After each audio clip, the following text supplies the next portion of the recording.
बाबा सिद्दीकी के हत्या की जांच अभी मुंबई पुलिस कर ही रही है कि इस बीच एक बार फिर से बाबा सिद्दीकी के बेटे जीशान सिद्दीकी को जान से मारने की धमकी मिली है। साथ ही साथ सुपरस्टार सलमान खान को भी धमकी दी गई है। इस मामले में पुलिस ने नोएडा से गुरफान नाम के एक व्यक्ति को गिरफ्तार किया है। पुलिस के मुताबिक आरोपी गुरफान खान की गिरफ्तारी रविवार को सुबह ही क्राइम ब्रांच की टीम ने उसे गिरफ्तार किया। शुक्रवार को जीशान सिद्दीकी के बांद्रा स्थित जनसंपर्क कार्यालय में आरोपी ने फोन कर पैसे की डिमांड की थी। वहीं पैसे नहीं देने पर जीशान सिद्दीकी और सलमान खान को जान से मारने की धमकी भी दी थी। आरोपी गुरफान ने धमकी भरा कॉल व्हाट्सएप के जरिए किया था। इसके बाद जीशान सिद्दीकी के कार्यालय के कर्मचारी की ओर से मुंबई के निर्मल नगर थाने में इसकी शिकायत दर्ज कराई गई थी। शिकायत अज्ञात व्यक्ति के खिलाफ दर्ज की गई थी। कैमरा पर्सन संजय के साथ अंकुश जायसवाल, न्यूज़ 24 मुंबई। एलओसी से सटे इलाकों में भारतीय सेना की ओर से बड़े पैमाने पर कॉर्डन सर्च ऑपरेशन चलाया जा रहा है। या भारतीय सेना के जवानों को देखिए जो इस समय घने जंगलों के बीचों बीच इस जंगल को चारों तरफ से कॉर्डन किए हुए हैं।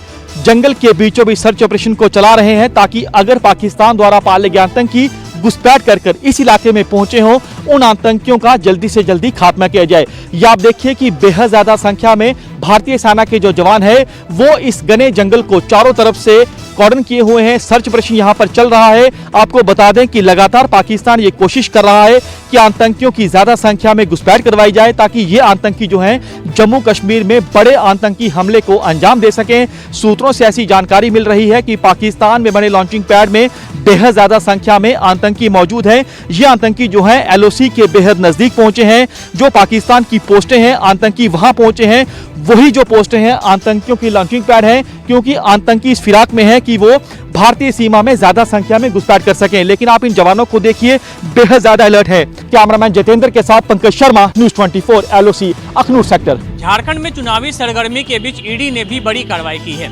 आज ईडी ने झारखंड के सीनियर आईएएस अधिकारी विनय कुमार चौबे सहित करीब आधे दर्जन अधिकारियों के ठिकानों पर छापेमारी की है। इसमें संयुक्त निदेशक स्तर के एक अधिकारी देवेंद्र सिंह भी हैं जो बताया जाता है। इसके अलावा कई इनके रिश्तेदार और सीए तक शामिल हैं। ये पूरी कार्रवाई शराब घोटाले को लेकर की गई है जिस मामले की जांच ईडी कर रही है। बताया जाता है कि मुख्यमंत्री के प्रधान सचिव रहते हुए विनय कुमार चौबे जो उस समय आबकारी विभाग के भी सचिव थे, उन लोगों ने मिलकर एक नीति बनाई थी और इस पूरी साजिश की प्लानिंग रायपुर में हुई थी और रायपुर में ही इस योजना को बनाया गया था, उसके बाद लागू किया गया था। और इस मामले में रांची के ही एक शख्स ने रायपुर में इस मामले की शिकायत दर्ज कराई थी और उसके बाद रायपुर की जो आर्थिक अपराध यूनिट है उसने इस मामले की प्रारंभिक जांच की। बाद में ये मामला ईडी को चला गया था और इस मामले की जांच ईडी उस वक्त से ही लगातार जारी रख रही है। अचानक हुई छापेमारी के बाद झारखंड के सियासी गलियारे में हड़कंप मचा हुआ है।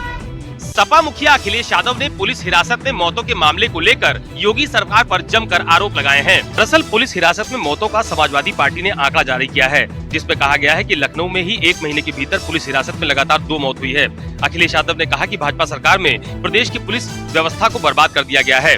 पुलिस लोगों की सुरक्षा की बजाय उसकी हत्या कर रही है। अखिलेश यादव ने एक प्रेस नोट में आंकड़े जारी करते हुए कहा है कि उत्तर प्रदेश में साल 2021 में पुलिस हिरासत में 451 लोगों की मौत हुई थी। वहीं 2022 में यह आंकड़ा बढ़कर 501 हो गया है। अखिलेश यादव ने ये भी कहा है कि योगी सरकार में पुलिस हिरासत में मौतों का आंकड़ा लगातार बढ़ता जा रहा है और जनता इसका जवाब जरूर देगी। कैमरा पर्सन मिंटू सिंह के साथ अशोक तिवारी, लखनऊ, न्यूज़ 24। 2025 के विधानसभा चुनाव में फिर से मुख्यमंत्री का चेहरा नीतीश कुमार ही होंगे। कल एनडीए की बैठक में यह आम सहमति बन चुकी है। इसके अलावा एनडीए के तरफ से एक नारा भी पारित किया गया है जो नारा 2025 के लिए होगा, यानी नारे का नाम दिया गया है 2025 फिर से नीतीश। इसके अलावा एनडीए ने 2025 के लिए 225 विधानसभा सीट का टारगेट रखा है। गौरतलब है कि 2010 में एनडीए को बिहार में 220 की विधानसभा सीटें आई थी, लेकिन अब एनडीए उससे आगे बढ़कर 2025 में 225 सीटों का टारगेट रखा है। इसके अलावा अगर एनडीए की बैठक की बात करें तो निश्चित रूप से सारे नेताओं की यह चिंता थी कि बीजेपी एनडीए कार्यकर्ताओं के बीच जो कोऑर्डिनेशन दिखना चाहिए वो दिख नहीं रहा है और निश्चित रूप से आने वाले समय में इसे दूर करने की जरूरत है और इस पर काम करने की जरूरत है।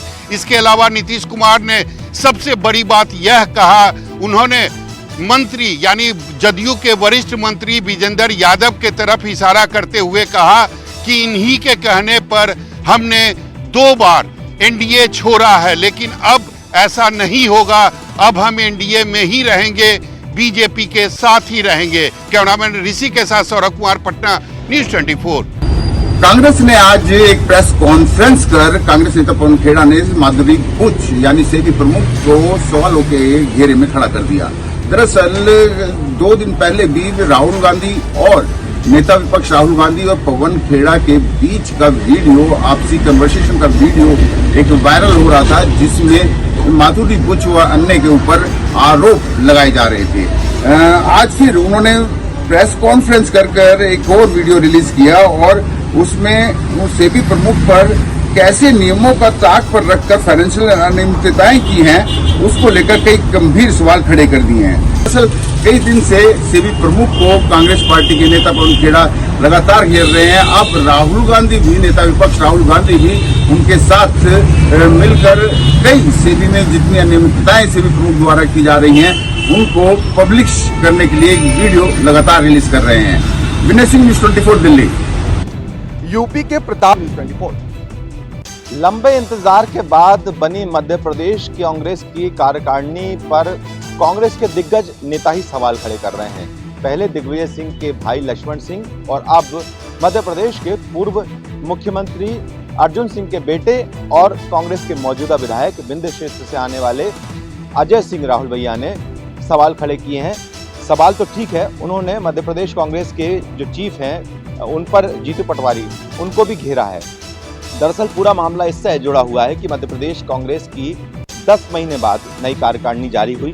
10 महीने पहले जब 2023 के चुनावी नतीजे आए थे, इसके बाद कमलनाथ के इस्तीफे के बाद मध्य प्रदेश कांग्रेस में जीतू पटवारी को अध्यक्ष बनाया गया। उसके 10 महीने बाद अब जीतू पटवारी की नई कार्यकारिणी यानी मध्य प्रदेश की कार्यकारिणी घोषित हुई है। 177 सदस्यीय कार्यकारिणी है, लेकिन इसमें उपाध्यक्ष समेत जो सचिवों की जो लिस्ट है उस पर सवाल खड़े कर रहे हैं कांग्रेस के दिग्गज नेता। कैमरा पर्सन कमलेश व्यास के साथ विपिन श्रीवास्तव, न्यूज़ 24 भोपाल। मुंबई की मानखुद शिवाजीनगर विधानसभा सीट सबसे हॉट सीट बनती जा रही है और यहाँ पर अबू असीम आजमी और नवाब मलिक की सीधी लड़ाई देखने को मिलेगी। नवाब मलिक को एनसीपी अजित पवार गुट की तरफ से टिकट मिला है और आज नामांकन दाखिल कर रहे हैं। अबू असीम आजमी ने कल ही यहाँ पर नामांकन दाखिल किया था। अबू असीम आजमी यहाँ से 3 बार लगातार चुनाव जीत चुके हैं। इसके बगल वाली सीट से नवाब मलिक 5 बार चुनाव जीते हैं अणुशक्ति नगर से, तो दोनों के बीच कड़ा मुकाबला होने वाला है। नवाब मलिक अबू असीम आजमी को कितनी बड़ी चुनौती देते हैं, क्योंकि नवाब मलिक का इस इलाके में अच्छा खासा होल्ड है। इस पूरे विधानसभा क्षेत्र की बात करें तो यहाँ करीब 53% मुस्लिम मतदाता हैं। यही कारण है कि यहाँ पर अबू असीम आजमी और नवाब मलिक की सीधी लड़ाई होने वाली है। कैमरा राजेंद्र के साथ इंद्रजीत सिंह, न्यूज़ 24 मुंबई। 2.5 साल पहले शिवसेना के नेता एकनाथ शिंदे ने खुद की ही पार्टी में बगावत करके सरकार गिरा दी थी। एकनाथ शिंदे की इस बगावत में उनका साथ 40 विधायकों ने दिया था। इस बार के विधानसभा चुनाव में एकनाथ शिंदे ने 40 में से 39 विधायकों को वापस विधानसभा का टिकट दिया है। बस एक ही विधायक को टिकट दिया नहीं, उसका नाम है श्रीनिवास वनगा। वो पालघर से विधायक है। खुद को टिकट ना मिलने के बाद कल श्रीनिवास वनगा मीडिया के सामने रो पड़े और उन्होंने बताया कि उद्धव ठाकरे उनके लिए भगवान है और एकनाथ शिंदे ने उन्हें दगा दे दिया है। उनके इस बयान के बाद एकाएक करीब 16 घंटे पहले श्रीनिवास वनगा अपने घर से निकल चुके। अब उनके दोनों ही फोन बंद आ रहे हैं। बताया जाता है कि एकनाथ शिंदे ने श्रीनिवास वनगा की पत्नी से बात की है और उन्हें कहा है कि आप चिंता मत कीजिए, मैं वनगा को विधान परिषद का सदस्य बनाने जा रहा हूं। लेकिन अब तक 16 घंटे बीत जाने के बाद भी श्रीनिवास वनगा का कोई भी पता नहीं चला है। कैमरामैन दिलीप अवेरे के साथ विनोद जगदाले, न्यूज़ 24 मुंबई। अयोध्या में 8वें दीपोत्सव की तैयारियां अपने अंतिम दौर में हैं। इस बार करीब 25 लाख दियों से अयोध्या नगरी जगमगाएगी। अयोध्या भव्य और दिव्य दीपोत्सव के लिए सज धज कर तैयार हो चुकी है। रामलला की प्राण प्रतिष्ठा के बाद होने वाला पहला दीपोत्सव कई मायने में बेहद खास होने वाला है। सरयू नदी के 55 घाटों पर 28 लाख दिए बिछाए जा चुके हैं। इस साल 25 लाख दीपक प्रज्वलित कर विश्व रिकॉर्ड बनाने की पूरी तैयारी है। वहीं पूरे अयोध्या की बात करें तो करीब 35 लाख से ज्यादा दिए जलाने के आसार हैं। श्री राम जन्मभूमि को फूलों से सजाया जा रहा है। मंदिर परिसर में कई खंडों और उपखंडों को बांटकर सजावट की जा रही है और सजावट का काम बेहद तेजी से चल रहा है। रामनगरी अयोध्या में रामलला का नव मंदिर बनने के बाद इस बार पहला दीपोत्सव कई मायनों में बेहद खास होने जा रहा है। सूबे की योगी सरकार भी इसे खास बनाने के लिए कोई कोर कसर बाकी नहीं छोड़ रही है। इस बार दीपोत्सव को भव्य बनाने के लिए कई सरकारी विभागों को लगाया गया है। सबसे खास बात यह है कि इस बार 1.5 लाख दिए ऐसे होंगे जो गाय के गोबर से बनाए गए हैं। कैमरा पर्सन अरविंद कुमार साहू के साथ मानस श्रीवास्तव, न्यूज़ 24। राजस्थान में सड़कों और गली मोहल्लों में घूमने वाली गायों को अब कोई भी आवारा गाय शब्द का प्रयोग करके नहीं बुला सकेगा। इसके लिए राजस्थान सरकार के गौपालन विभाग की ओर से बाकायदा एक सरकारी आदेश भी जारी कर दिया गया है। इस आदेश में कहा गया है कि इन गायों के लिए अब बेसहारा या निराश्रित शब्द का प्रयोग किया जाएगा और इसी शब्द को लेकर जितने भी सरकारी दस्तावेज होंगे उनमें इसे इनका नाम का प्रयोग करना पड़ेगा। सरकार की ओर से यह भी कहा गया है कि सभी विभागाध्यक्षों के साथ साथ जिला कलेक्टरों को भी खास तौर पर इस आदेश के सही तरीके से पालन का निर्देश जारी किया जा चुका है। गाय माता को सम्मान दिलाने के लिए ही इस तरह का आदेश जारी किया गया है। वैसे राजस्थान के अब तक 36 विधायकों की तरफ से मुख्यमंत्री भजनलाल शर्मा को एक पत्र भी लिखा गया है जिसमें कहा गया है कि गाय को राज्य माता का दर्जा दिया जाना चाहिए, क्योंकि महाराष्ट्र सरकार ने भी इस संबंध में एक बड़ा फैसला लिया है। राजस्थान में भाजपा की सरकार है, ऐसे में यदि सरकार इस तरह का फैसला नहीं लेती है तो उसके लिए काफी चिंता वाली बात होगी और यही कारण है कि गायों के विकास पर सरकार को खास तौर पर ध्यान देना चाहिए। लेकिन कांग्रेस का यह कहना है कि सरकार नाम बदलने में तो विश्वास करती है, लेकिन इन गायों के विकास और पुनर्वास के लिए उसके पास क्या योजना है इसके बारे में कोई भी मंत्री जानकारी तक देने को तैयार नहीं है। श्रीवत्सन, जयपुर, न्यूज़ 24। कोलकाता में दुर्गा पूजा के बाद काली पूजा बड़े धूमधाम से मनाया जाता है और जिसको लेकर मुख्यमंत्री ममता बनर्जी ने दर्जन भर से ज्यादा दुर्गा पूजा पंडालों का उद्घाटन किया है। जिस तरह से जाना जाता है कि देखिए कोलकाता में जो काली माँ का मंदिर है और काली पूजा कितने बड़े धूमधाम से मनाया जाता है और वाकई देखिए कि जो लोग जिस तरह से दुर्गा पूजा में पश्चिम बंगाल में क्रेज होती है उसी तरह से काली पूजा का भी क्रेज होता है। काली पूजा को लेकर यहाँ पे लगातार देखें कि कई ऐसे पंडाल बनाए गए हैं जहाँ पे देखें माँ काली का मूर्ति साक्षात विराजमान है और माँ एक तरह से उपदेश देती है।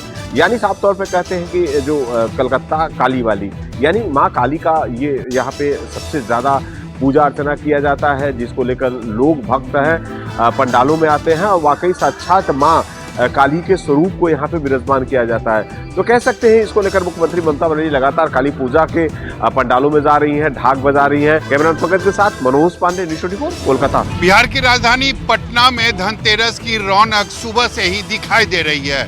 बाजार पूरी तरीके से सज धज कर तैयार है। अकेले राजधानी पटना की बात करें तो आज धनतेरस के दिन करीब 4500 करोड़ के कारोबार की संभावना है।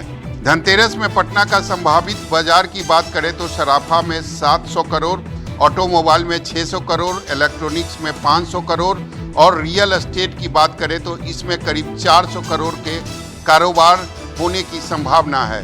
इसके अलावा मोबाइल, कपड़ा, बर्तन, मिठाई, होम डेकोरेशन और फर्नीचर में करीब 1000 करोड़ के कारोबार की संभावना है।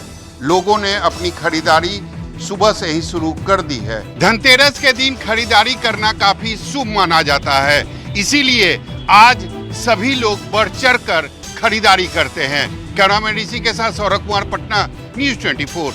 प्रधानमंत्री नरेंद्र मोदी दीपावली के बाद महाराष्ट्र और झारखंड में अपने चुनावी अभियान की शुरुआत करेंगे। महाराष्ट्र में प्रधानमंत्री 11 से 12 चुनावी सभाएं करेंगे, वहीं झारखंड में प्रधानमंत्री नरेंद्र मोदी 7 से 8 जनसभा को संबोधित करेंगे। इसके अलावा दोनों राज्यों में प्रधानमंत्री का रोड शो भी होगा।